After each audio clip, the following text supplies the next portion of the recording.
بسم الله الرحمن الرحيم الحمد لله رب العالمين والصلاة والسلام على سيد المرسلين وعلى آله وصحبه أجمعين اللهم صل وسلم وبارك على سيدنا محمد الفاتح لما أغلق والخاتم لما سبق ناصر الحق بالحق والهادي إلى صراطك المستقيم وعلى آله حق قدره ومقداره العظيم اللهم لا علم لنا إلا ما علمتنا فعلمنا ما ينفعنا وانفعنا بما تعلمنا وزدنا من فضلك علما وتعليما إنك على كل شيء قدير آمين.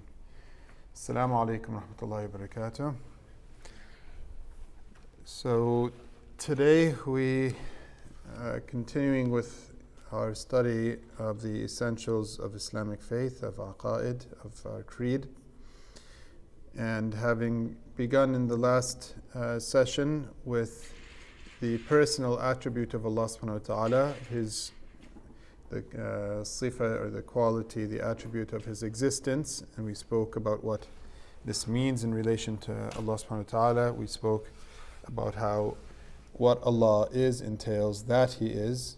In other words, that this is a sifa nafsiyya, this is a personal attribute of Allah subhanahu wa ta'ala, and so Allah is the absolute existence. It's not something that is an add-on to His being. And we talked about some of the other affirmative, we spoke about the definition of what we mean by attributes. And so we said we categorized them into three. We talked about the first one being the sifa nafsiyya, the personal attribute of Allah subhanahu wa ta'ala, being His wujud. We talked about the definition of the privative or negating attributes and of the positive affirming attributes. And as I said, we talked about what does it mean for something to be an attribute. So we said that in general, when we talk about attributes, like a red carpet or a red shirt, it means that the redness cannot exist separately from the carpet. You can't just go and say, I'd like to buy some redness, please. Attributes inhere and exist through something, right? They're not separable from that thing in and of themselves, but they're not, neither are they the thing, so to speak, itself. So today what we're going to do is we're going to actually focus now on the second category of the privative or the negating attributes, sifat al-salbiya in Arabic, sifat al-salbiya. And again, as we discussed last time, what we mean by this are attributes which actually they indicate a negation of something that is metaphysically unbefitting of Allah subhanahu wa ta'ala, i.e. not possible of Allah subhanahu wa ta'ala. Okay, so privation indicates a lack of something. This isn't indicating a lack in Allah subhanahu wa ta'ala, quite the opposite. It's indicating the lack of a quality that is not possible of Allah. Okay, clear? So these are all, in other words, qualities, the sifat, the attributes that we're going to talk about today, that show the impossibility of their opposites, in relation to al-wajib al-wujud, the necessarily existent, the absolute being, Allah subhanahu wa ta'ala. Okay? So these attributes are qualities or attributes that show the impossible. They make it clear for our human minds to understand, to think through that if we have a being that is necessarily existent, the absolute being, Allah subhanahu wa ta'ala, that this being cannot be created in time, for example. So, as we're going to see shortly, one of the negating attributes here is His beginninglessness, that Allah does not have a beginning. Okay? So, let's talk about this now in greater detail. Let's begin with our study. So there are five, as you can see here, five negating or privative attributes. Okay. These five are the following. His qidam, His pre-beginninglessness, meaning Allah did not start at some point of time. Okay. He is pre-beginninglessly eternal. So the ness, I've put a little dash to indicate it. A, because it's a very long word otherwise. And B, the point being is that Allah lacks the quality of a beginning, in other words.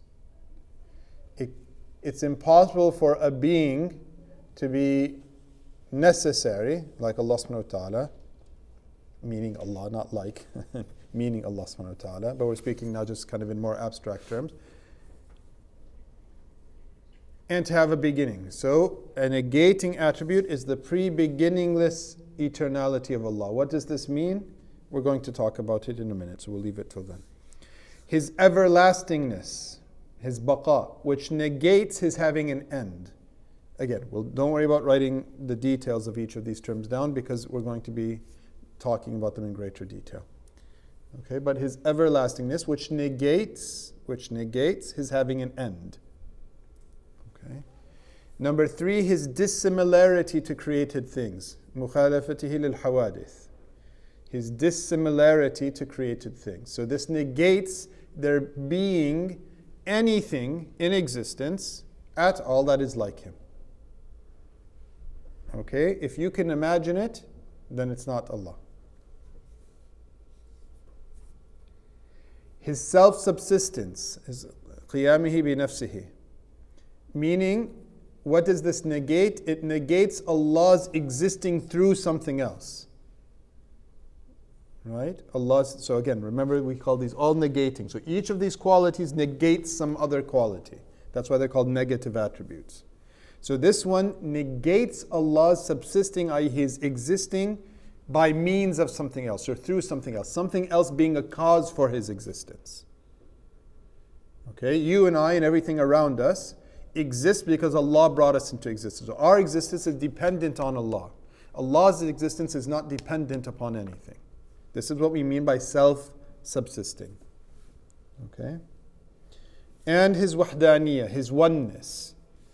And as we're going to see, his oneness is a negating. Yes, we speak about in a positive term, but it's a quality that negates multiplicity. There are not multiple Allahs.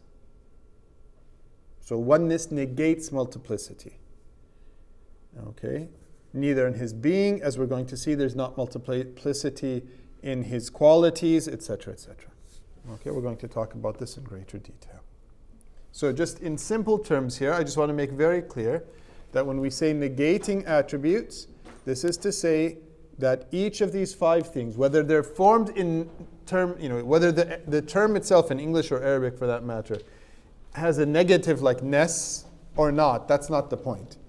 It's not that the grammatical, morphological structure has a negative. It's not that the word says un or not or what.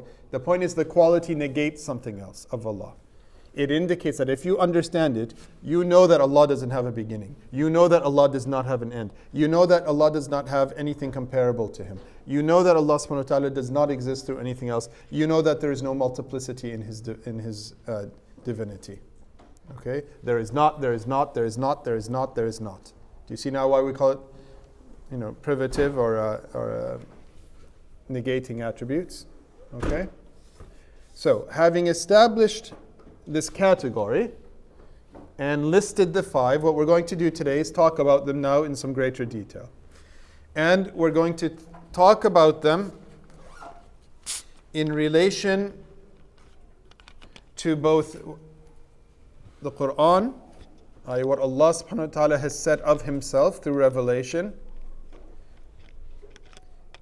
through the words of His Prophet sallallahu alaihi wasallam, another form of revelation of course, and also then through rational ways of understanding this. Because ultimately, as you can see, these are things that are true regardless of whether these words are used or not used, but in the Quran, so to speak. And we'll see that the meanings are all in the Quran. Whether the exact technical term is used is irrelevant.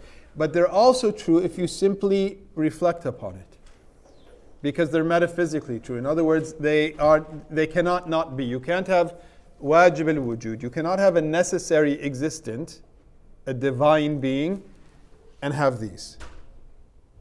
Do you see what I mean by saying aqlan, rationally? Okay, here? Because it becomes a contradiction in terms. It becomes a contradiction in terms. All right, let's start with our first one here. which is Allah's quality of pre-beginninglessness. The quality of His existing without any start. So what we mean by this is that Allah subhanahu wa ta'ala, Most High, beginninglessness is intrinsic. It's not muktasab, it's not something that is accidental to Him. It's intrinsic. There is no first beginning to the existence of wajib al-wujud, of the necessary existence of the divinity, of the divine, of Allah subhanahu wa ta'ala. So as a quality that's a negative quality, as we said in relation to Allah, it's a negation of any first beginning or start to His being. This is the meaning. Time, as we've talked about before, space, the things that we cannot operate without, we can't even imagine without, these are creations of Allah subhanahu wa ta'ala. The 6 directions, the fact that we feel things have a past and have a present and have a future, that our immediate moment is always relative to something behind us or something in front of us, time-wise. This is true of us. This is not true of Allah subhanahu wa ta'ala. Okay? This is true of us. It's not true of Allah subhanahu wa ta'ala. For Allah, it's the eternal present, is, being. Okay? Not, Allah doesn't change through time. He doesn't learn something new that He didn't know before. He doesn't forget something or change His mind about something after, so to speak. And all of the ahadith that indicate things like Allah laughing, these are signs of His pleasure or His displeasure. Okay, in terms and language, of course, that we understand. But it's not a change of mind. We change our mind. You experience something, you learn something new, you say, I won't do that again. Allah's knowledge is complete, ever present. Now, why am I mentioning this in relation to this quality of qidam? Because His essence and His attributes are the same. This is where you start to understand how Allah subhanahu wa ta'ala's knowledge is perfect and always has been perfect, is through this very point, through His being qadim, through His qidam. By having no beginning to His existence, and His being, remember what we talked about last time. We said that Allah was the creator before any creation. How? As we said, because His ability, His qudra, the potential of His creation, of His creating things, is there in Him whether there was a creation or no creation. Okay? Allah's knowledge is perfect. His knowledge of this thing, before it existed, while it exists, after it falls out of existence, is perfect. His knowledge of it is not connected to its coming into being. So His knowledge has no beginning. It has no end. It's not like us. This is the point. He's different. So His qidam, His pre-beginninglessness, the point of phrasing it in this type of language, is to make this point that there is nothing before Allah subhanahu wa ta'ala, and Allah subhanahu wa ta'ala, as such, is not an effect of any cause, nothing brought Him into being, and His being, His existence, is, as we've talked about, eternal. Okay? Now, the language is for us as humans. Pre and post is in relation to what we think about. We can get our heads just about some type of creation of something, call it Big Bang, call it something else. It starts like this, then it becomes that, and then it develops into this, and over millions of years it becomes that. We can get our heads, we can't imagine it in its details. The time scales are too big for us, even as humans. But yes, we can put numbers and we can imagine. 1,000 years ago, 1,400 years ago in Arabia, there was a prophet. Before him, there was somebody else. We can get our heads around things like this. The point of saying pre-beginningless is that for the human mind, okay, I can go back, and then what?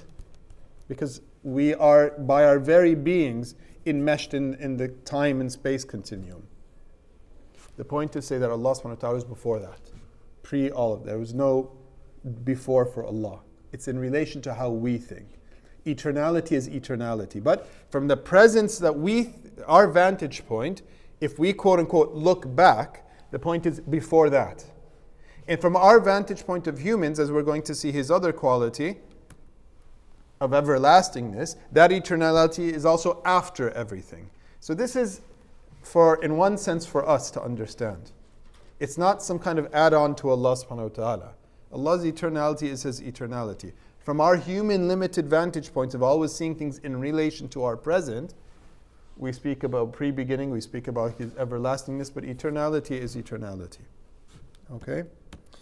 And this is something Allah subhanahu wa ta'ala speaks about in His divine word of the Quran.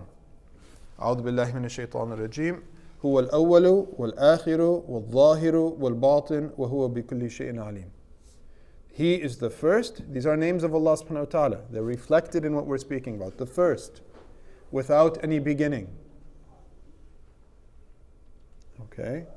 When we think in terms of firsts, the first time my child took a step, meaning before that, he could not walk. Allah is different than everything else. Remember the quality mukhalif lahawadith? Remember this point. We're still going to come to it, but bear it in mind. His firstness is not like our firstness, which is why I say pre, to just emphasize that point. Okay, it's not like the firstness of any created thing because He's not a created thing. He's not originated in time. Okay? Huwa al-awwal, He is the first, He is the last. Allah was and there was nothing with Him. And the reality of the matter, as some of the commentators add on this, is that He is now exactly as He was.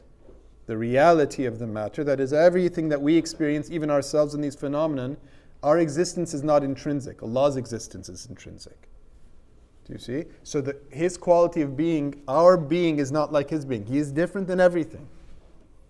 Okay? Anyways, let's come back to this point of the first and the last. And the outward and the inward. We're going to talk about these terms as we move on. But the point of emphasizing here right now is this point of the first. So this is one of the verses of Allah, and there's others, but this is the clearest one and the one that's most often used, where Allah subhanahu wa ta'ala in the Quran communicates this point for us to reflect upon. Okay? Allah's firstness, so to speak, His being before and existing before any other of the originated in time, which is everything else, from the angels to the heavens, to paradise, to hell. These are all creatures of Allah subhanahu wa ta'ala. These are creatures of Allah. You know, we think about creatures in sense of animals that move, etc., etc. But the Quran, the hadith of the Prophet ﷺ, it refers to heaven and hell in similar terms, almost in animal-like, meaning things that have a life and have a. Do we not remember the hadith, right? In relation to the hellfire, for example. The meanings likewise conveyed in the Quran of the hellfire asking, are there more? Are there more? I.e. communicating. Okay? Heaven saying, and I have still space for more. Everything that exists, as we know, in the time of the Prophet ﷺ, as we've talked about before, the stub of the tree that he used to stand on to give his khutbah, it cried when he then left it to give a khutbah on the minbar they had built. You know, the steps that he had built for him. Every level of existence communicates, has a form of its own dhikr and its own reflection and its own praise of Allah subhanahu wa ta'ala. Okay? All of these things, nonetheless, are originated in time. Even the greatest of them, the Archangel Jibreel, alayhi salam, originated in time. Again, the entire cosmos originated in time. Heaven itself, hell itself, originated in time. Okay? So there was a time where none of this existed, before time itself, because time is a fabric of, and as such it's a creation. And there will be, likewise, a moment where the Quran says, everything will perish, and the face of Allah, the countenance, the being of Allah itself will remain. Even the angel of death himself will cease, and then Allah will bring everything back to life for the Day of Judgment. He is the last. Okay? This is as far as the Quranic reference to this point. Okay, we'll speak later about the meanings of al-akhir, al-zahir, al-batin, But the point being is that Allah's knowledge, as He says, is absolute because, again, it is not time-bound because He is not time-bound. This is the Quranic reference. As I said, each of these attributes, though we can also, and we should also, for those who are capable, and those who want to be able to engage, be it with their children, be it with their neighbors, be it with people who are raising questions about believing in God, whatever, you need to be able to understand the meaning of this and have some type of way of thinking about this as well. Okay, I'm not saying it's fard ayn. Every Muslim must be able to think about arguments for the existence of God or the possibility of the existence of a divine being. But for those of us who, like most of us, they are faced with these types of questions, you should be able to think in basic terms. So in relation to Allah subhanahu wa ta'ala's pre-beginninglessness, His qidam, the ulama have, like the Quran itself, as we're going to see a little bit later in relation to some of the other attributes, does prompt us to reflect and to have, in a sense, a way of making an argument. So in relation to Allah subhanahu wa ta'ala, in more abstract or kind of philosophical terms, the absolute necessary being, if the divine, if Allah subhanahu wa ta'ala, if the necessary being was not pre-beginningless, okay, follow with me just for a moment this syllogism. If He was not pre-beginningless, if He was not eternal with no start, then He would have a start, yes? He would begin in time. And anything that begins in time is an accident. It's something, in Arabic, the technical term, a hadith. Accident not meaning like an accident, I spilt the water. Something that's not intrinsically necessary. Okay? In other words, He would be created in time. If He's not pre-beginningless, that means He's created in time. Because there's no third category. Can anyone think of anything that is either created in time or not created? There's no middle category. Either you are or you aren't. Quite simply. Okay? There is no middle category. And if Allah was created in time, if He was, in this philosophical language, an accident, this would necessitate what? The existence of some other being that brought Him into existence, that would have originated Him. Anything that's originated in time, this bottle was created probably, what, a year ago maybe? Okay, 6 months ago. It was created in time. So the date, today's December, let's assume it was the bottle was shaped and formed and poured in July. Somebody originated it. Somebody made it. Somebody planned it, drew the CAD drawings for this plastic bottle, etc. A machine then did what machines do, and out popped thousands of these bottles, including this one. Anything originated in time requires something to have brought it, a cause. Okay? In Arabic terminology, a muhdith, something that caused that thing to come into being. Now think about it. All of a sudden now we say, then that's the divine being. But if someone says, well, what brought that one into being? And what brought that one to being? And what brought... Logically, this leads to what in logic is called an eternal regress. Okay, well, A caused B. Well, what caused A? Well, something caused that. Well, then what caused that? By necessity, in other words, there must be a divine being that brought everything into existence and itself was not brought into existence. It was not part of a chain. Do you see the point?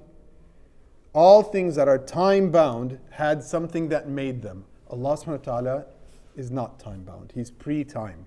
He's the creator of time. He is the originator of everything. He is the first. He is the first. This is the meaning of it. So do we follow that? Again, I'm not worried about being able to repeat it word for word, but the basic logic here. Let's start with the assumption that the divine being was not beginningless. What would that necessitate? What would that entail? Well, it would entail that He's created, brought into existence. What does that entail? That entails something else brought Him into existence, because things don't just pop into existence by themselves. This is the problem with the Big Bang theory. Well, fine, on a material cause, but what caused that? Okay, it's begging the question. All right? So, this is the way of thinking, or one of the ways of thinking about this. Okay? all of this in one sense, both his name, the pre-beginningless, his name, the endless, in one sense, as we said, these are for us to think about eternality from our perspectives, backwards looking and forward. But in one sense, they just follow that if you've already accepted, as we've talked about before, his attribute of being a necessary being, wajib al-wujud, his necessary, this just follows from it. If there is a being that is wajib al-wujud, then he is by definition, this being is necessarily pre-eternally existent. Because necessarily being intrinsically means nobody brought him into being. He didn't start. So this one in a sense follows from what we've talked about last time. In fact, most of what we're going to talk about today and next session follows from that first point. That's why begin with your belief in the absolute being of Allah subhanahu wa ta'ala, everything else follows. Revelation helps us imagine it and think about it and understand it, but in one sense you could logically arrive at this yourself. Okay? So in other words, why list this as a quality separate or an attribute separate from his attribute of necessary being or absolute being? Just to make it patently clear to weaker minds. Sometimes in a moment of weakness, a person might start saying, well, if Allah created this, who created Allah? And this is something the Prophet warned against. We talked about this in the last class where we said, reflect upon the creation of Allah, don't reflect upon the essence of Allah. Because without sound reasoning, okay, you might end up confusing yourself, so to speak. This is why we do talk about this. And the Quran encourages this type of rational reflection. We're going to see an example of it in the Quran in a moment. Okay, clear? That being said, the ulama have talked about how the mind finds it difficulty to fully conceptualize this. In other words, we recognize this must be the case. But the exact experience of this, you, I, no other human being can experience anything than what we've experienced. We experience time. So you can't fully comprehend what it means to be eternal, whether it's from the pre-beginningless part or the never-ending part, because we don't have that experience. Okay? Clear? So it's not to negate that this is a hard concept, but nonetheless it's one that we can understand the principle of. This is the one side, huwa al-awwal. The second side is huwa al-akhir, his everlastingness, the second negative attribute. Okay? This one is a negative attribute insofar as it negates any ending for Allah subhanahu wa ta'ala.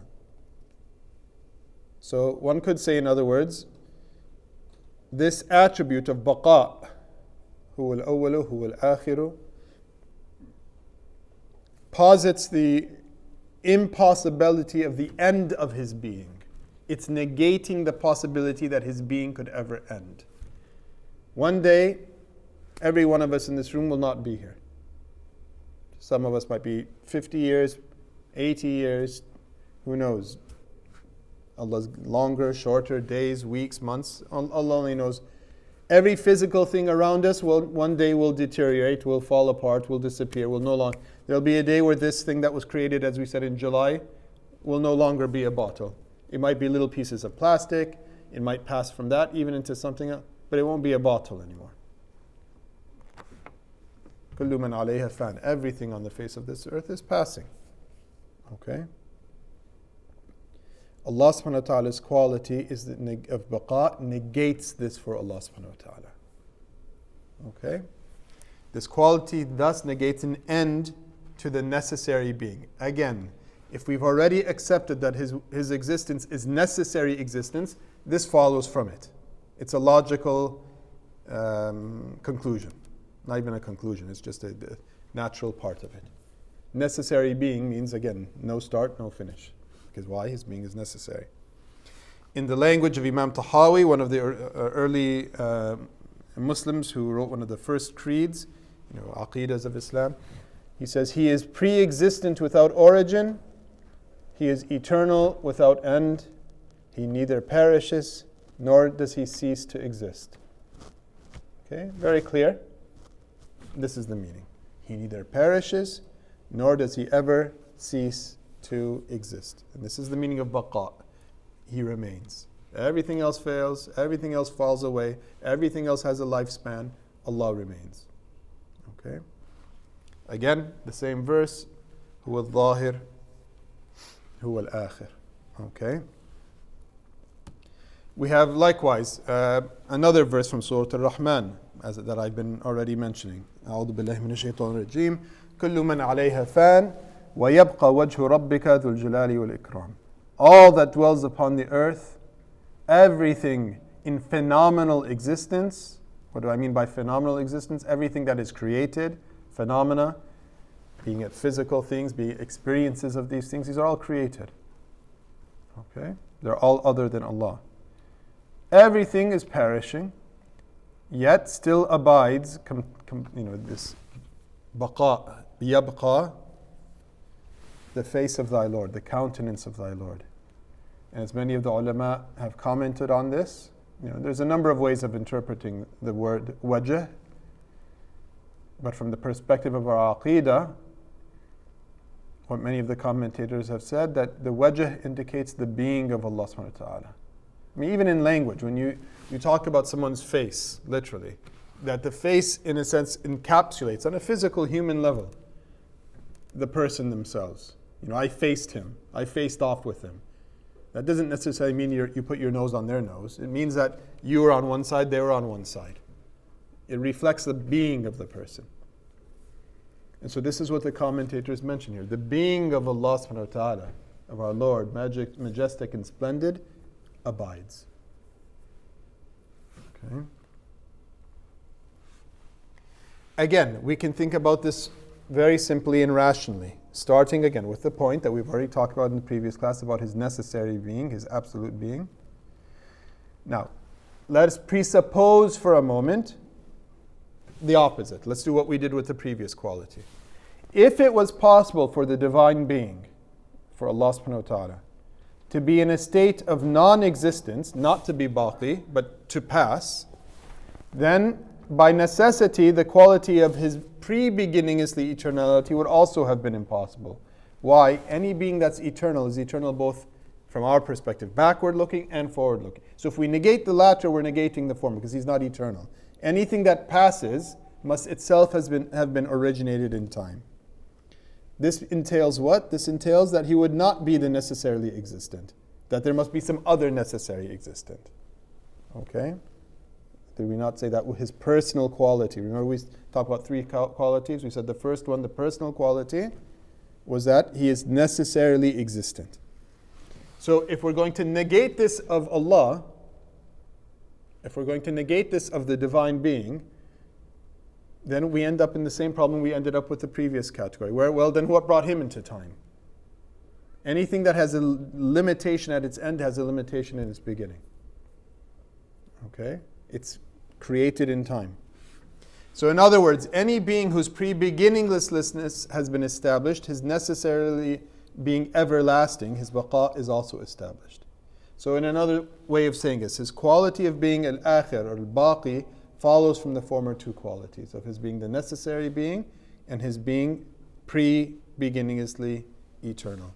As we said, it's two sides of the same coin. Eternality is eternality from our perspective, past and future. From Allah's perspective, there is no past and there is no future. Okay? Again, don't worry about the details of these logical movements, but the point is just to understand the basic idea. Okay? Clear? Are there any questions on these two before I proceed? And the basic kind of logic and the understanding of the verses that we're talking about here. Any questions? All right. The third of the qualities, and this is one that we'll spend a little bit more time on, and we've talked about a little bit in part before, is his dissimilarity to created things. مُخَالَفَتِهِ لِلْحَوَادِثِ. That Allah subhanahu wa ta'ala is unlike anything else, and there is nothing like unto him. Okay? What is this a negation of? This one is a little bit clearer because it's dis in English, similarity. It's a negation in the very term. It's a negation of any similarity at all, in his being or in his attributes, his qualities. There is no being like Allah as a being. And there is no being that has qualities like Allah's qualities. We have mercy in our hearts, but our mercy is not like Allah's mercy. We have sight, and Allah has sight, but our sight is not like Allah's sight. We have knowledge, Allah has knowledge, but human knowledge, even all humans put together, in all time, their knowledge is not like Allah's knowledge. In other words, the qualities in name are the same, but the reality of them are so fundamentally different as to be just completely different things. He is completely dissimilar. Okay? Again, if you can imagine it, it's not Allah. Because the mind can't imagine something beyond these limitations. He is utterly unique in His essence, His being, and in His attributes. Okay? This is very clear from the surah that we all learn as children and we recite often. أعوذ بالله من الشيطان الرجيم. بسم الله الرحمن الرحيم. قل هو الله أحد. الله الصمد. لم يلد ولم يولد ولم يكن له كفوا أحد. This encapsulates much of what we've been talking about in the previous attributes and this one and those to come. Say that Allah, God, is one. God is the eternal. Okay, Samadiyya, eternality, again, endless, eternal. He begot no one. There is no little gods. He doesn't have children. There's no son of God or daughter of gods. Right? The ancient Arab pagans used to believe in Allah, but they said these are the daughters of God, or the angels are the daughters of God. This is why the ancient pagan Arabic and Nabatean and others in the Middle East, Near East, they're female names. All the gods have female names. These are the daughters. No. The angels are the daughters of God. No. Isa is the son of God. No. Uzair is the son of God. No. He begot no one, nor was he begotten. There was no being that brought Allah into existence. Okay, so again, this part here, referring back to the previous quality of His qidam. He always was, quite simply. He always is, even better, that way of phrasing it. And now to our final point, the quality we're talking about now. No one, and no one is comparable to Him. No one is comparable to Him. Yeah, but I have power. I have the energy to raise my arm. Yeah, your power is not like Allah's power. And your power is through Allah subhanahu wa ta'ala. La hawla wa la quwwata illa billah. Except through God. And I have sight. Your sight is not like Allah's sight. I have not like Him. Okay? Completely and utterly dissimilar. Quran being very clear. Lam yakun lahu kufuwan ahad. There is no one comparable. In essence, so there's no God comparable to Him. In other words, there's no being that's a God. There's no other divine being. Divinity is simple. Divinity is one. And in the characteristics, like we said. Again, a verse that we've talked about before. Laysa kamithlihi shay. There is nothing like unto Him. So the Quran, Allah subhanahu wa ta'ala, in His divine speech, is communicating this point to us as well, emphasizing this point. Okay, the oneness, uniqueness, complete dissimilarity of Allah subhanahu wa ta'ala to anything else and anything to Him. Okay?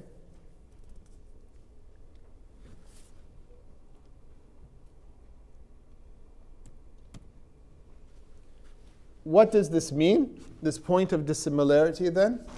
If we're going to break it up into things that we do know, we do experience, well, this, going back to my previous example, this bottle has a body. It's a jirm. It takes up space. Now it's in this space, now it's in this space, but it takes up space. Allah is not a body. Number one, Allah is not a body, which entails what? Occupying space. Allah created space. He doesn't occupy space.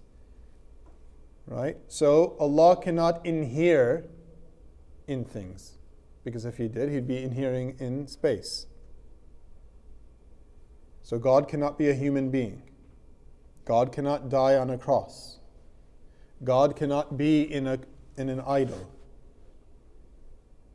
God cannot be everywhere. You get some Muslims, meaning well of course, they don't mean shirk by it, but it's still an incorrect statement. Well, they say, well, God is everywhere. God is everywhere in His knowledge with everything. Yes, His witness is with everything, but He is not in everything. So, because what does that lead to philosophically? It leads to identifying the cosmos as God. Not any part of it, but you have people, pantheists, and this is an ancient belief and a modern belief as well, that say the whole universe in a sense is God. And God inheres in everything. So there's divinity in everything. The divine is in you, the divine is in this, the divine is... No. Allah's being is with everything, but He is not in things. He is with, yes, not in. He does not inhere in space or in time. So Allah is not a body. He's not in the Arabic kalam language, a jirm. He is not an accident, number two, meaning a quality that inheres in something, which would entail that He subsists through something else. We subsist through Allah. Quite simply. We would not, what does that mean? We would not exist, save that Allah brought us into existence. I'm not going to use a metaphor, it's a rather poor one, but it might help. You flip on the computer, it boots up, electricity flows, and all of a sudden now there's letters and there's pictures and these things exist through the computer. Unplug the computer, within the flash they're gone. They don't exist. They're not there. They're not there. Their being is gone.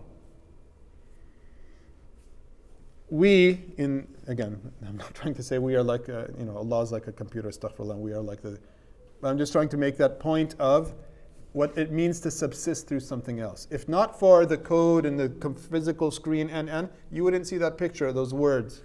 You wouldn't have that Skype conversation. If not for the electricity, it's all gone. Flip the switch, and right then and there, it's gone. It's done. We subsist through Allah's bringing us into our existence. La hawla wa la quwwata illa billah. Except by God. Inna lillah wa inna ilayhi rajiun. We are for Allah and to Him we return. This is when someone passes away, do we not say this? What's the meaning of it? This is the meaning of it. Okay? Allah subhanahu wa ta'ala is not this. He does not exist through something else. So, number two, as we said, He is not, in the philosophical language, in the language of theology, He's not an accident. He's not an ard. He's not something that inheres through something else. Okay? Number three, He's not a composite whole. We're talking about the different meanings of dissimilarity. Created things, let's go back to my bottle again. Okay, there's some plastic, there's some paper, there's some glue. They have chemical components that are from which they're composed. These things can be broken down into further components, down to their basic simple components. They're composite. They're made of things coming together. Okay? Allah subhanahu wa ta'ala is not a kull. He's not a composite whole. This is again where the people who believe, for example, that the universe is God, God is eminent in the universe in the sense of inheres in, this is where they got it wrong. He's not a whole. He's not put all of the universe together and that is God. And what would that entail? It would entail being, again, this is something that's not, just like we said, He's not a body, because that would entail occupying space, and He's not an accident, because that would entail subsisting through something else. Our minds can understand a whole, and the whole being big or being small. In the case of a composite whole, when I put things together, the totality is bigger than its parts.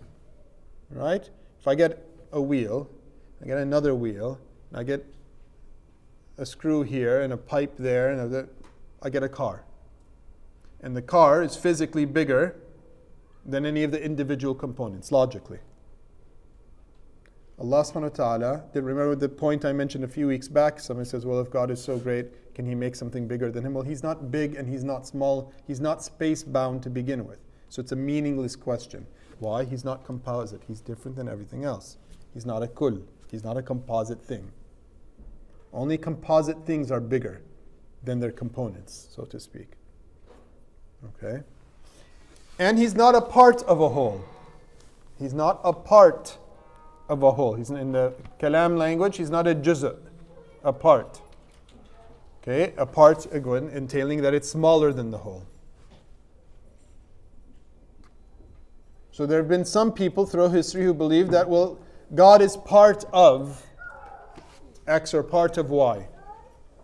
If you believe in idols, for example, which no one here does, of course, but if then in one sense, that's what you're saying. You're saying, well, there's an idol, I can see the stone, and I can say, and God is in there somehow. He inheres in it. No. Okay? God is not a component of anything else. God does not occupy space. He does not subsist through another being. He cannot be described as larger or smaller. Why am I mentioning these 4 categories? Because these are the categories with which we look out at everything. Tell me anything you've ever experienced in your life. One thing in this world. Okay?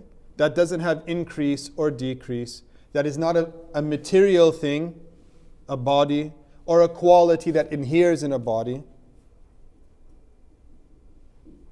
We can't. This is what we know. This is what we've experienced. This is what we are made out of. This is our mind can only reflect on what it has experienced. And this is what we're trying to point out. مُخَالَفَتِي لِلْحَوَادِثِ. He is not like anything originated in time. Okay? This curtain is bigger than other curtains. It's composed of certain things. Allah is different than that. He's not that curtain. He's not that idol. He's not the universe. He's not a person. He's not died on the cross. He's not any of these things. Okay? Clear? None of these things that we see around us or we experience can be the necessary existent being. Why? Because the necessarily existent being, Allah, God, is different from everything else. So by definition, do you see when I keep saying by definition? If you understand this, the rest follow. The rest follow. But we're reflecting on it to be aware, to bring it to our consciousness. Okay? But it all starts from the point of understanding Allah's necessary being. Okay?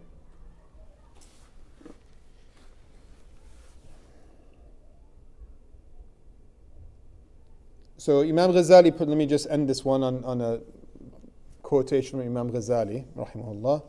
He says, anyone who thinks that Allah is composed of parts or has limbs is a worshipper of an idol, even if they don't have a physical idol in front of them. If you think He has parts or He has body parts, you're worshipping an idol, you're not worshipping Allah. For everything that has limbs and parts has a body, and bodies are created. This much we know from experience. Everything with a physical body comes into being and then goes out of being. Okay? The worship of idols, of course, is kufr, because it's the worship of created things. And it is created thing, we know it's a created thing because it has a body, as I just explained. Whoever worships a body, a material thing, is a kafir by consensus of all the Muslims. Regardless whether the body is dense, kathif, thick, something you can feel and touch, hold, or whether, like mountains, or like for my example here, this bottle, or whether this material body is subtle, latif, like air, okay, like water. They're latif.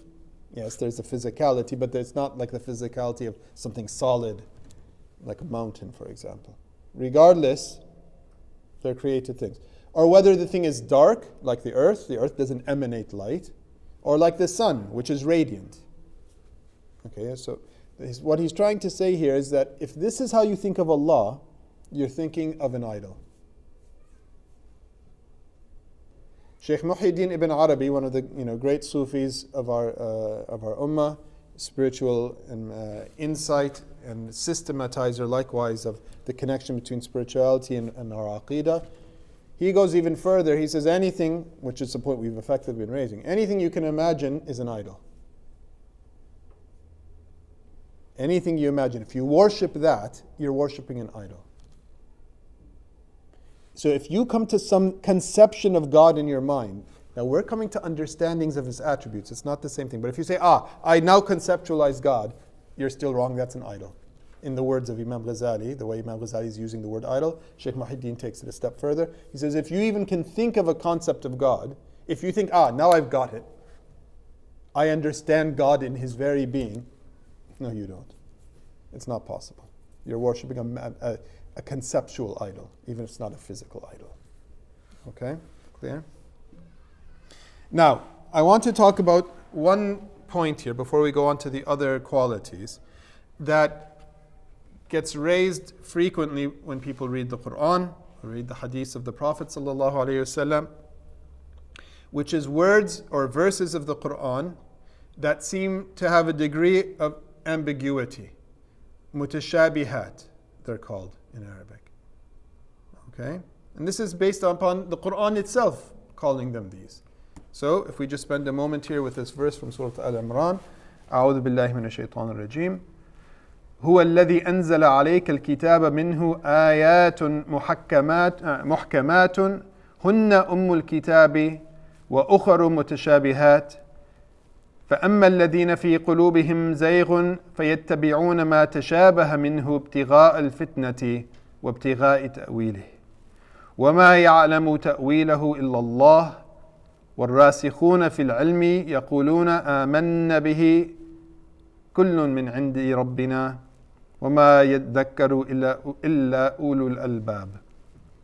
It is He who sent down upon thee, in the first instance Muhammad ﷺ, by extension to all of mankind, the book, al-Kitab, the Quran, wherein are verses clear that are the essence of the book, Ummul Kitab, and others that are ambiguous, mutashabihat.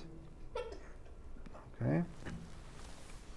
As for those in whose hearts there is some swerving, zayg, they're going off the truth, they follow the ambiguous part. They try to interpret in ways that make sense to them.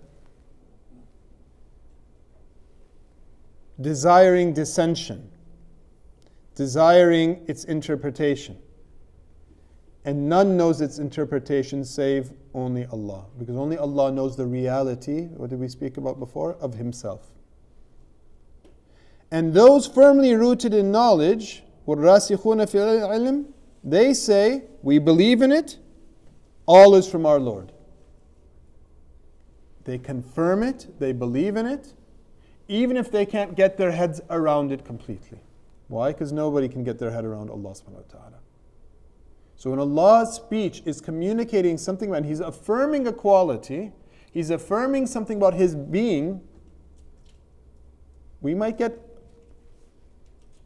the point, but we might not be able to conceptualize the reality. In fact, we can't when it comes to His being. Okay? We can understand mercy, that Allah has mercy because we've experienced mercy. But the true fullness of Allah's mercy is something that we can't conceptualize, because it's also beginningless and endless. And we can't conceptualize something that's beginningless and endless. Do you get the point? His knowledge, well, we can understand the point that He has knowledge. So it's a meaningful communication. Somebody might say, well, what's the point of the mutashabihat? If they're ambiguous, then why is Allah communicating something that we can't understand? Because that vitiates, that destroys the whole point of communicating. When you communicate, you're trying to express something from you to someone else. The point is not that you can't get something. The point is, you can, of course. When Allah says that He has knowledge, because of our experience of knowledge and our self-reflection, we can understand what that means. What we can't understand is the fullness of its being. Allah's knowledge. Right? There was a man who, I think I might have mentioned this to some of you before. There's a man who came to a Shaykh and he said, I want to love Allah subhanahu wa ta'ala. I want to change my ways and I want to be one of the lovers of Allah. And he said, okay, very good. Well, fair enough. He said, so are you married? Do you have a wife that you love? And he said, no. He said, okay, well, were you ever married? And maybe you have some children today that now you love. He said, no, I don't. I don't have any children that I love. He said, okay, I mean, do you love your parents? Well, they're passed away. I don't really think about it. Fine. Do you love whatever? Do you have a pet? Maybe a cat or something that you really love? He said, no. Do you have this? Do you have that? I mean, he's just getting. Fine. I said, is there anything you love? I said, well, no, I mean, I'm not really. He said, go away, learn to love, and then come back. Then I'll show you how to love Allah. Why? This is our point. You have to start with a reference point. You have to experience something. There has to be an experience. I mean, it's obviously the tale is an exaggerated tale, but the point of it is what? To know something, you have to taste it. You have to experience it. Allah subhanahu wa ta'ala cannot be known in its full, as we said, in His full essence and being.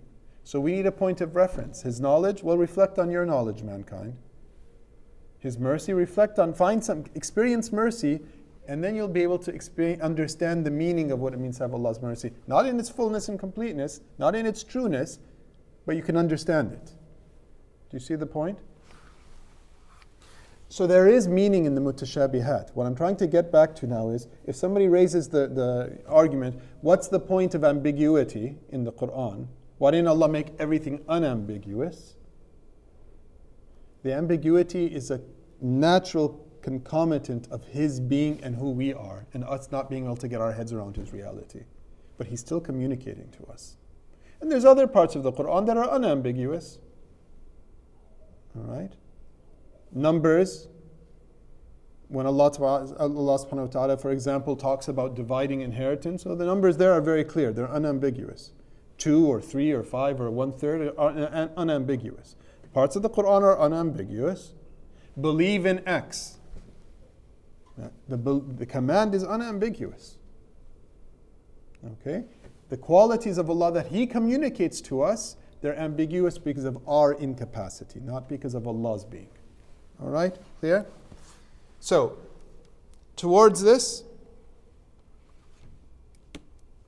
for example, this verse. This is one of the examples of al-mutashabihat, where there's a similitude between our experience of the world and between what Allah is speaking about. But we have to remember, what is the quality that we're discussing at the moment? Mukhalafati lil hawadith, His dissimilarity to created things, in His being and in His attributes. So it says, Ar-Rahman al-Arshi istawa, the all-compassionate sat Himself upon the throne, or sits upon the throne. If one does not keep these principles of Aqidah in mind, they might mistakenly believe, by reading the Quran and believing in the Quran, that Allah sits like I sit or you sit upon something else. Meaning what? The only way we can understand that was with a body. There's a body, it sits on another body. Person on a chair. King on a throne. Clear? Is there a similitude? Obviously there's a similitude Allah is drawing here. But we have to remember all the things that we've already talked about. Allah is not created in space, He's not created in time, His being is necessary. Meaning what? His mukhalif al-hawadith entails that His sitting is not something we can conceive of. Now He's still communicating something to us. When someone sits on a throne, we have an experience of this. What is a throne? It's a sign of someone having power over other things. Who? A king. Thrones are not something, or the main person, we figuratively tell kids, that's your mother's seat, your father's seat, that's their throne, you don't sit there. I.e., the head of the household, the head of the nation, the most powerful person in that realm. It's a reflection of power. Now, is that all it means? This is the point now about the mutashabihat. There are two approaches to verses like this, and there's many other verses like it. Let me just give you a few. Even from the Quran. I'm sorry, from the Quran as well as from the Ahadith.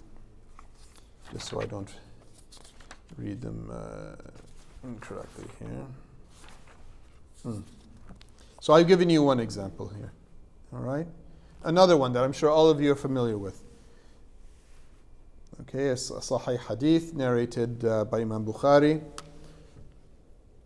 The Prophet ﷺ said, "Our Lord, blessed and most high, descends every night into the heavens of this world in the last third of the night." Okay? And he says, "Who is calling upon me so that I might answer them? Who is asking of me so that I might give them? Who is seeking forgiveness from me so that I may forgive them?" Okay, this is a hadith I'm sure many of us have heard. It's the first part that's mutashabih. Okay, that has this kind of quality of some similitude and thus some ambiguity, because we're talking in terms that Allah descends. How do you descend and I descend? You walk downstairs, you go from up to down. What is that? That's in space, isn't it? There's an up and there's a down. Allah subhanahu wa ta'ala, as we said, is not a body. And He's beyond space and time. But it says He descends. Here's another example, like this verse, of mutashabih. We understand something of the meaning because we have a sense of what it means to go from up to down. Now, focus on the meaning of this. What does it mean if you say, oh, that person was really up there, now, poor guy, he's on Skid Row. Okay, he's really facing hard times. What does it mean? Descent in the sense, from something to something that is of a lower station. This much we get. Higher and lower. This world is dani, it's dunya. What is the meaning of dunya? What's the Arabic come from? From dani, from something that is low in relation to the heavens, in relation to paradise, in relation to where Allah subhanahu wa ta'ala brought mankind into being to begin with. Our forefathers, Sayyidina Adam, and our mother, Sayyidina Hawa. Okay? It's a lower status of being. It's the world of tests. Dar al-ibtila. And our final abode, should we do right by Allah subhanahu wa ta'ala, is in the paradise for eternity thereafter. Okay, clear? So we have an understanding of what up and down, high and low means, its meaning. And thus, understanding this verse or understanding that hadith has meaning to us. But Allah is different than His created beings. He's not a jism, as we said. He's not a quality. He's not composite. He's not a part. So what does that mean? Unlike some Muslims even in the past who made this mistake, where they said Allah descends the way I am descending right now from this pulpit. No. That is now anthropomorphism. That's saying God is like a human being and that He moves physically down. This is negated. Verses like this led some, again very few throughout our history, but some Muslims to believe that God, they could draw on a piece of paper and say, well, there's all the universe, and then God is here in the middle of it, or over here outside of it. Or so. There's no here and there. Do you see the point? So, and there's many other examples one could give. I'm sure you can think of verses of the Quran and Ahadith about this. The ulama throughout history, the Muslim community as a whole, they've approached these mutashabihat, keeping in mind the quality of Allah's being mukhalif lil hawadith, right? Different than every created thing.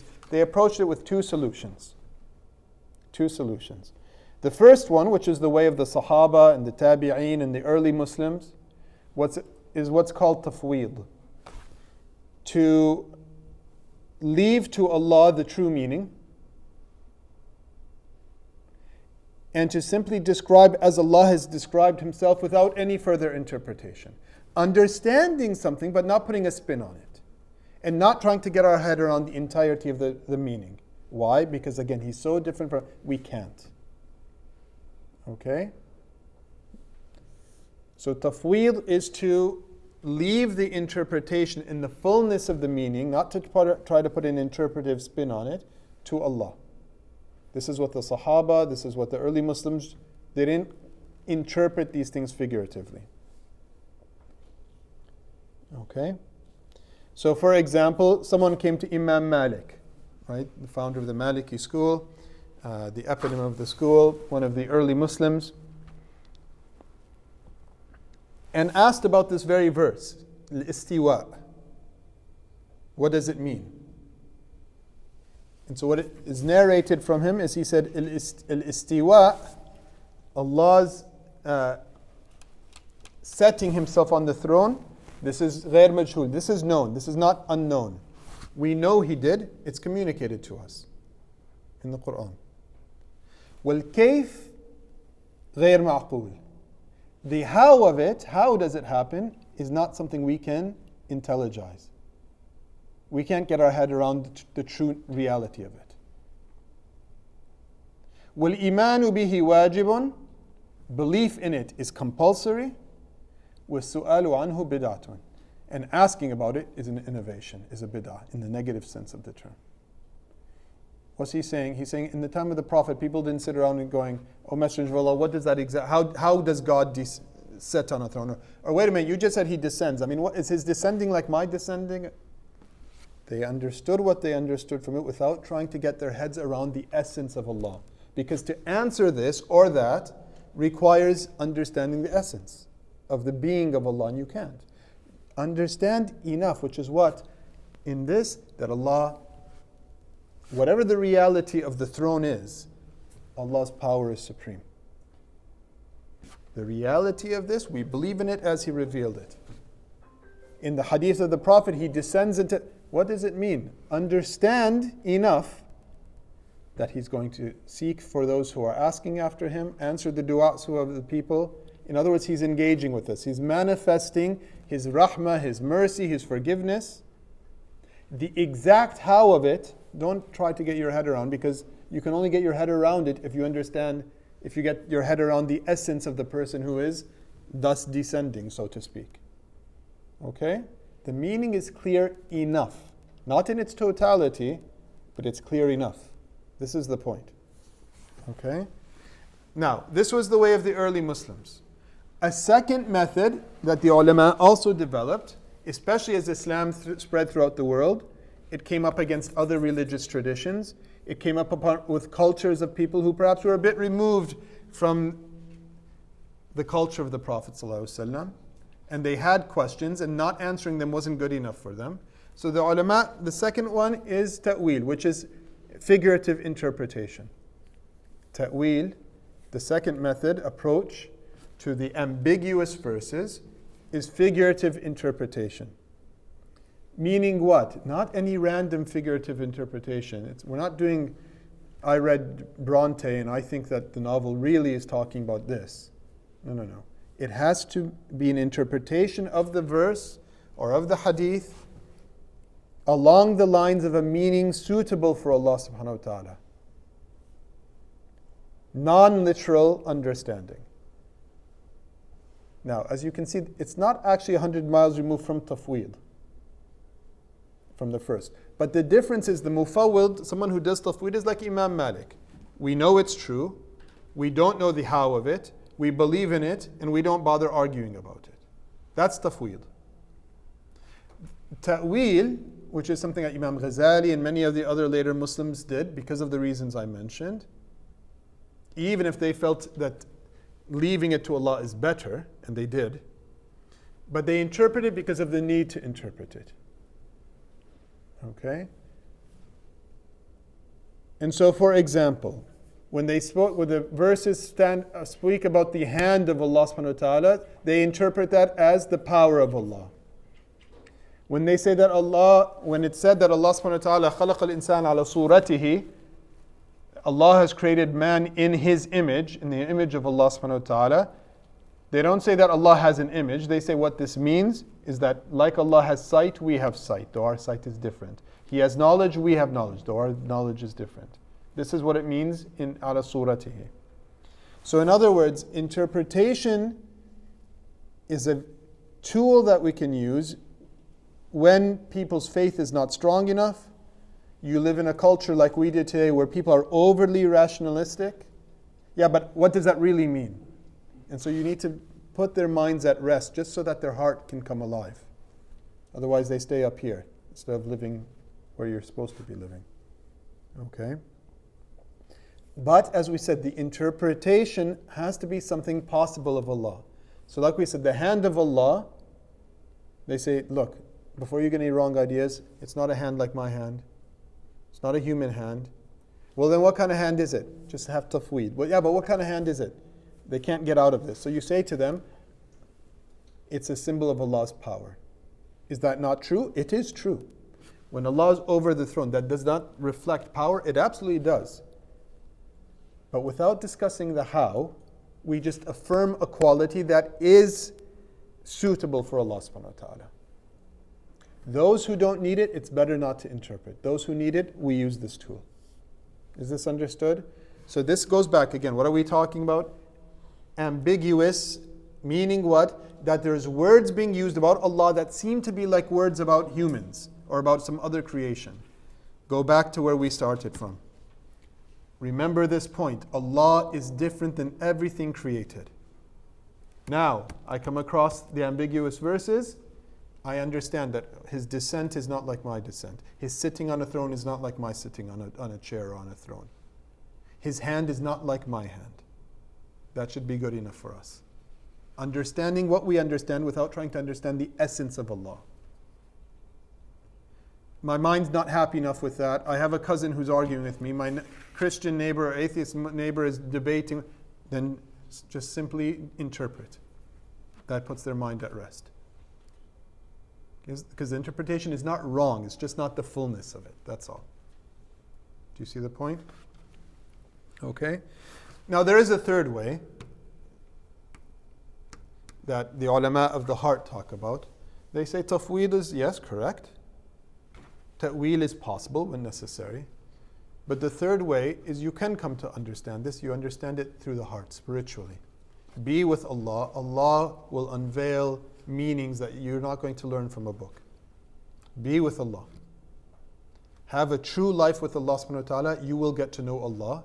And some of these meanings, not the totality of Allah's essence rationally, we said that's impossible, but your understanding of Allah's, who Allah is and where you stand and where all of creation stands in relation to Allah will become intelligible to you through the heart. Okay? Through spiritual insight, not through the ratiocinating mind, if A then B, and if B then C, then if A then C. And this is the point of the tariq of tasawwuf. This is the point of tasawwuf itself. To know Allah. Going back to the verse we've talked about again and again. وَمَا خَلَقْتُ الْإِنسَ وَالْجِنَّ إِلَّا لِيَعْبُدُونَ. Except to worship me, to adore me, to know me. Okay? Clear? What does this mean? Do your prayers. What does this mean? Make sure you've done everything Allah wants, like zakat, like fasting, like not backbiting, not letting anger take over you. Be with Allah, be honest with Allah, make sure your whole life is directed to Him, and these meanings you will come to understand without any book or any teacher. Because you'll be experiencing life through Allah subhanahu wa ta'ala. Okay? Clear? But in the realm of talking and discussing, what we talked about earlier are the tools that we use. Is this clear? Are there any questions about what I've just mentioned now? Yes? Just a quick one. In the verse that Mutashabi has, you read earlier,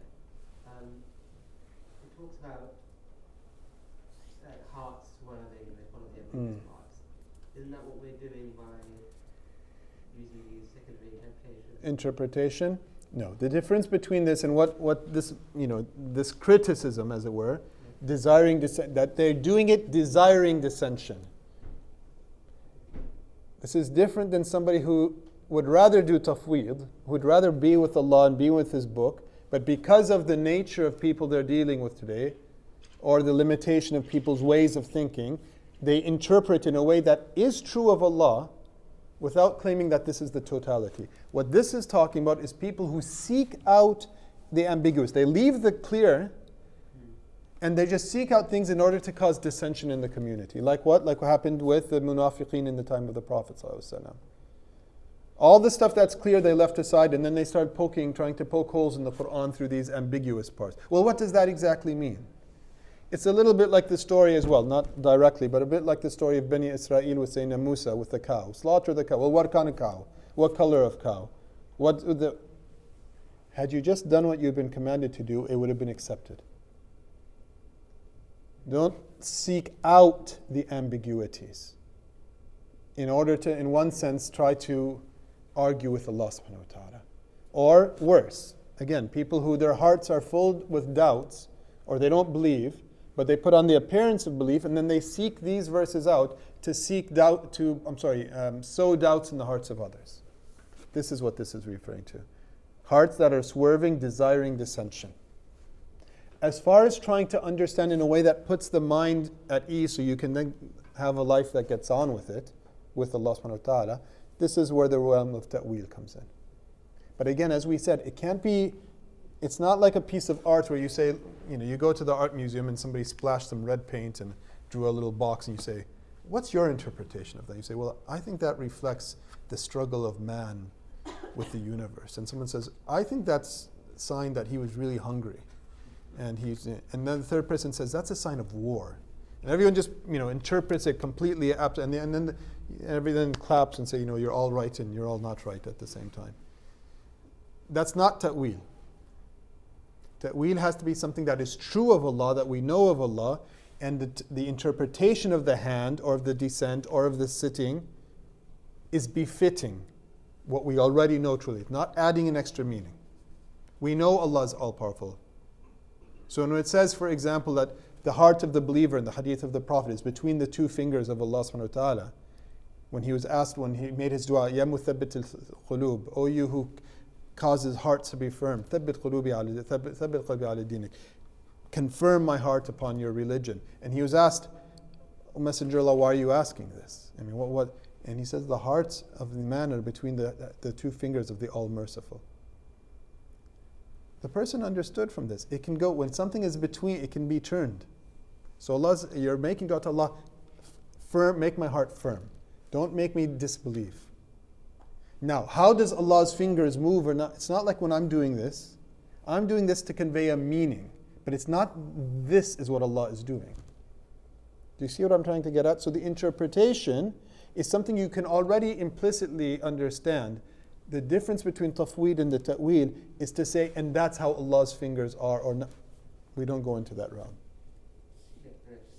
Yeah. Just on that point, I think you might clarify a little bit there. So would they use those same tools in interpreting hadith as well? Mm-hmm. Yeah, so that's an example. The earlier example of Allah, the hadith of the Prophet, Allah descending.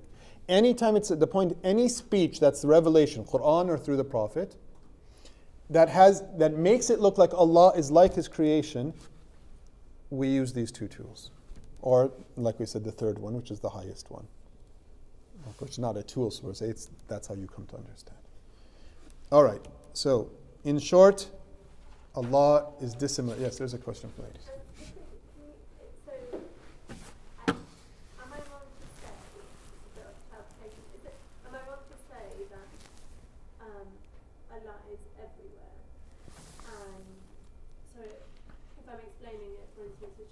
Allah is everywhere. He can see everything that you're doing. He Yes. can hear everything that you're doing. True. Is that wrong phrase? It's just the first part. It's better to be careful. Often with children you have to say things in a way that their mind understands. The latter part is true. He sees everything, he's with everything, he hears everything. How would you say it? Perhaps simply he's with everything, because that is absolutely true. He has a ma'iyah, a witness in his knowledge and his being that is with everything. Because again, we couldn't exist if not with Allah subhanahu wa ta'ala. But he is not everywhere in the sense, and this is the point. If someone means it, and they don't mean that he's in things, and they're not a scholar, you let it go. In the sense that you're not trying to cause confusion in children or adults or etc. But the point is not to get into people's mind that Allah is in the sky and in the earth in a physical sense, and He's in this, and He's in the chair, and because this is, again, there are people who believe this. This is pantheism. Okay, that the material world in its totality is the divine being. Okay? There's people on earth today who this is their belief. So this is where we have to be careful. Okay? He is everywhere can be misunderstood by a weak mind or a misunderstanding mind to mean that there's awareness, i.e. a physical space, because physicality has a limit, is a created thing, and Allah is with this, in this space. Okay, clear? Do you see the danger in it? And that's why it's better to phrase it. Now, of course, with children, is Allah here? Allah knows everything that's here, and He knows what you're doing here. Can He hear what's over there? He can hear. In other words, to focus on these qualities of Allah, as opposed to say He is everywhere or He is nowhere, because both of them are wrong. It's not that He's everywhere and that's not that He's nowhere, because He's not in space. This is the point. Okay? But He is with everything, in His knowledge and in His being. Any further questions on this point? I'm going to go a little bit over the time today for the Aqidah and take a little bit of time just so that we finish these last qualities. And anyways, the fiqh, we're almost done with this section anyways, with the adab and the etiquettes. All right, the next quality is his self-subsistence. Qiyam bi nafsihi. Again, remember, we're talking about negative attributes. What is this a negation of? This is a negation of his being in need of a locus or a place, a mahal, through which he exists. Can you exist out of space and out of time? No. You can't. You need a body, and the body needs a space to sit in, and time to move through, so to speak. Allah does not need a space. He doesn't need a place. He doesn't need a locus. He is not dependent upon some other substance or essence through which he exists. We are. He's not. Everything other than Allah needs a place, space, and needs to exist through something. Allah does not. So this is a negative quality insofar as it negates his being in need of a causal agent that determines him. All right? Clear? My example of the day here, this bottle. Allah is determining right now, right here. This bottle is existing in this place, this height, this width, this color. These are all determinations, right? These are all determinations. He's determined this. This is what we mean by qada and qadar. Okay, in part. This room, that it's this big, this tall, this color, this shape, in this location, in Ashford, and determinations. Everything other than Allah subhanahu wa ta'ala has the angels, determinations. Their names, their qualities, what they're like when they take shape. These are Allah's determinations.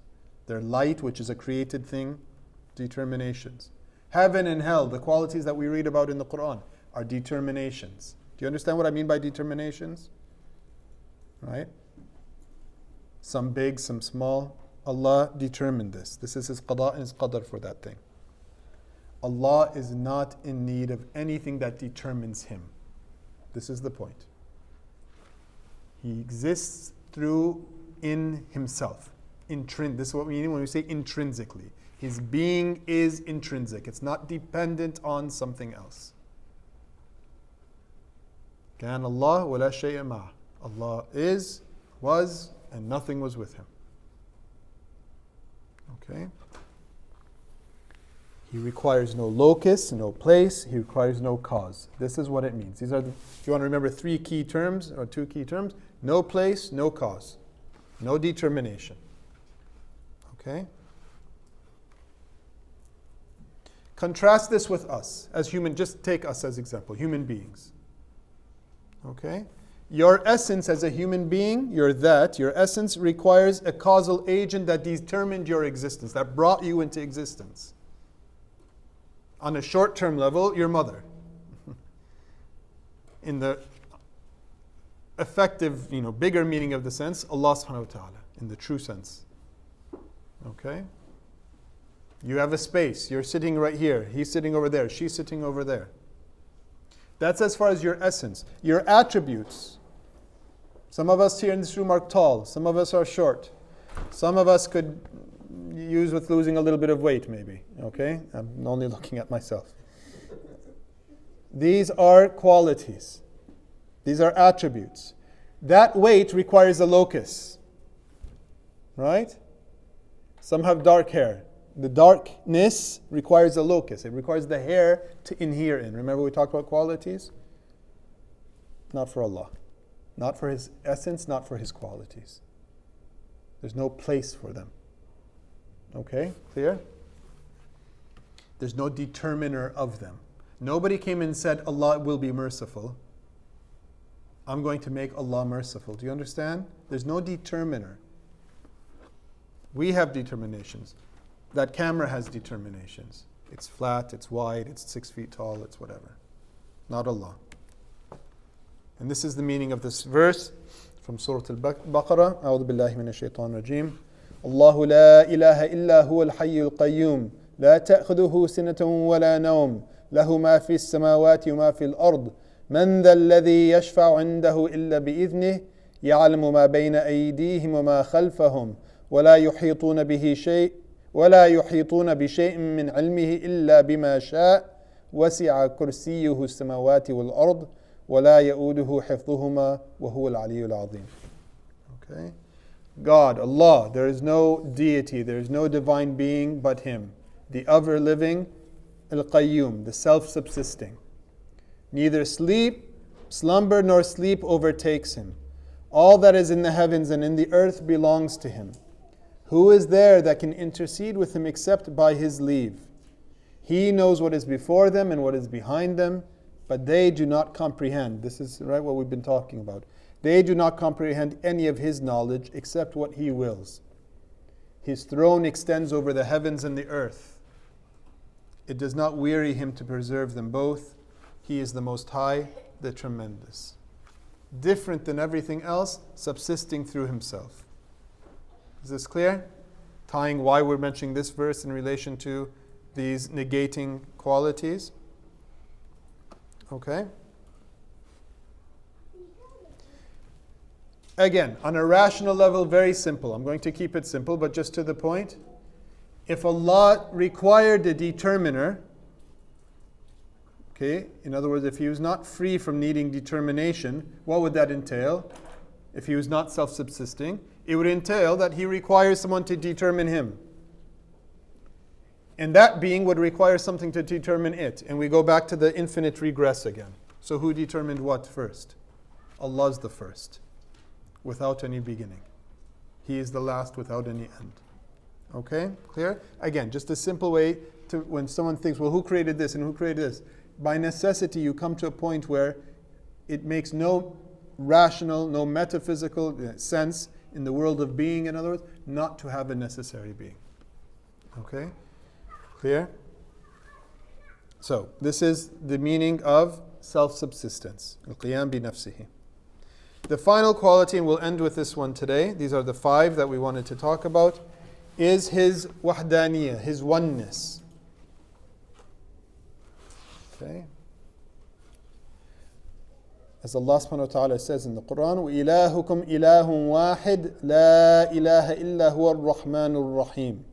Your God is one God. There is no God except Him, the Lord of mercy, the giver of mercy.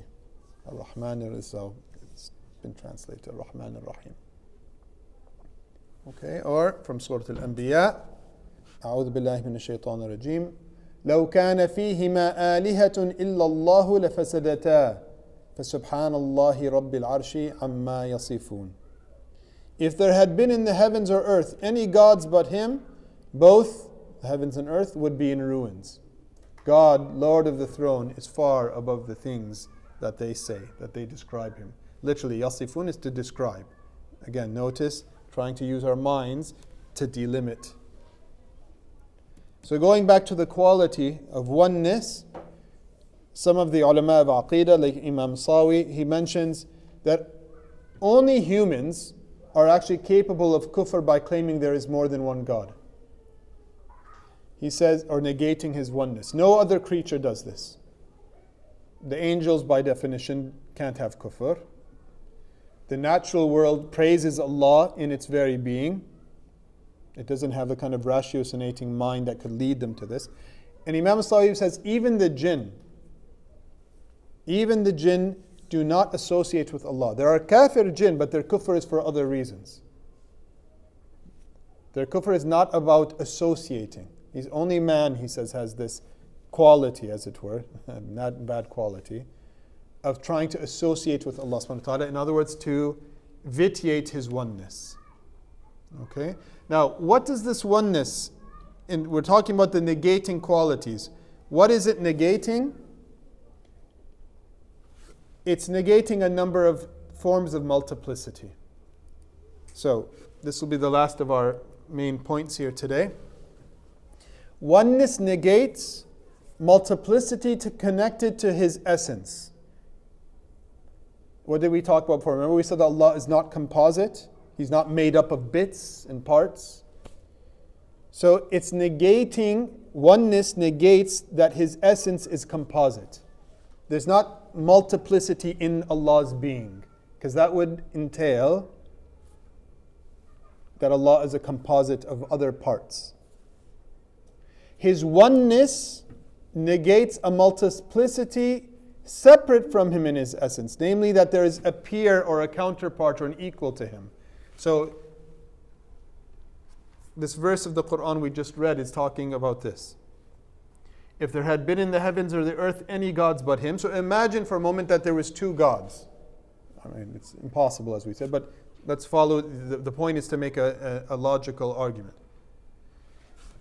God A says, I want to bring something into existence. God B says, I don't want to bring into existence. What's going to happen? Either God A wins, in which case God B is not God, because if He's God, He's all omnipotent and all powerful. His will is effected. Or God B wins and God A doesn't, in which case God A was not a God. Right? Or both of their wills would come into being, but it's both of their wills acting upon one thing at the same time. Can you have two causes on one thing at the same time? That's impossible. In the world of physics, can two things have an effect on one object simultaneously? No. And in the world of metaphysics, i.e. of Allah's being and the relationship of Allah to other beings, other things, right? Two gods cannot have an effect on one thing at the same time. In other words, it's an impossibility. What's the Quran? So this is what I mentioned earlier. The Quran does encourage us to think about what this means and what it entails. Here's a verse of the Quran using a rhetorical form saying, if there had been two, more than one God, in other words, you would end up with conflict. You would end up with, it's impossible.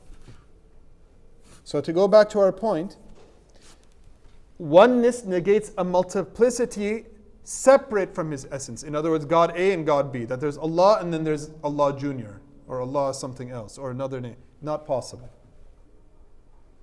Oneness negates a multiplicity in His attributes. What does that mean? Meaning His rahmah is not of different types. His rahmah is His rahmah. Okay? So they are not composite. They're not, like His being is not composite of parts, His attributes are not composite of parts. They are one. His rahmah is one. His ilm is one. His qudra is one. Do we see what's being said here? He's not getting a bit of qudra from here and then puts it together and that's His qudra. It's a oneness negates a multiplicity separate from Him in His attributes, i.e. negating that these attributes have any equal or anything equal like Him. So there's no mercy out there in this world, in the cosmos, in existence, like Allah's mercy. There's no being that has knowledge like Allah's being. That's what it's negating. Do you see what we're getting at here?